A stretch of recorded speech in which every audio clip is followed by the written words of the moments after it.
نسأل 10 أسئلة بالمناسبة 10 لمذبحة رابعة، والإجابة عند الجميع. هل فات أوان رفع الظلم عن المظلومين؟ هل فات أوان إعادة الحق إلى مجراه الطبيعي؟ أم هل انتهت فرصة الإصلاح والتكفير عن هذه المظالم؟ كلا، لم يفت الأوان بعد، وما تزال الفرصة قائمة. السؤال الثاني: ألا تكفي هذه الدماء والإعدامات والقتل اللي وصل من سنتها لحد الآن إلى قرابة 10,000 نفس أزهقت، إن إعداما وإن قتلا في الشارع وإن كذا وإن كذا؟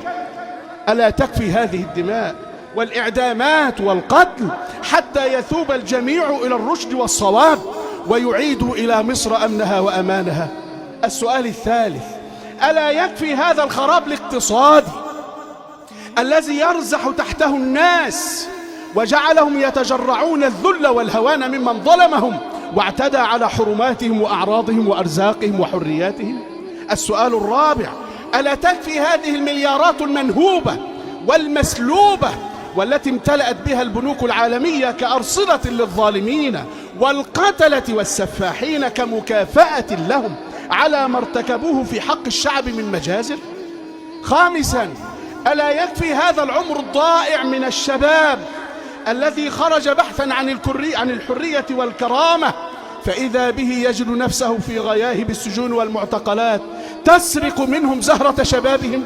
سادسا: ألا يكفي قهرا لآباء وأمهات وزوجات وأبناء المعتقلين هذه السنوات الطويلة والأحكام الظالمة القاسية والتي جعلتهم يعانون نار اعتقال أهليهم جنبا إلى جنب مع نار الحرمان منهم؟ ألا يكفي ذلك ليخرج هؤلاء المعتقلون ليعيشوا حياتهم الطيبة؟ سابعا: هل انقطعت من قلوب أهل مصر جميعا الرحمة إلى هذه الدرجة حتى صارت مصر كلها الآن أشبه بمعتقل كبير لكل طالب للحرية أو ساع إليها أو مناد برفع الظلم عن المظلومين فيها؟ ثامنا: ألا تكفي هذه العشرية السوداء التي عاشتها مصر وعاشتها بالطبع منطقتنا العربية؟ ألا يكفي ذلك للتوقف والبحث عن مخرج من هذه المستنقع الآسن؟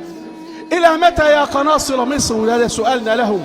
إلى متى أيها القناصل في القنصليات المختلفة هنا في أمريكا وفي البلاد الأخرى؟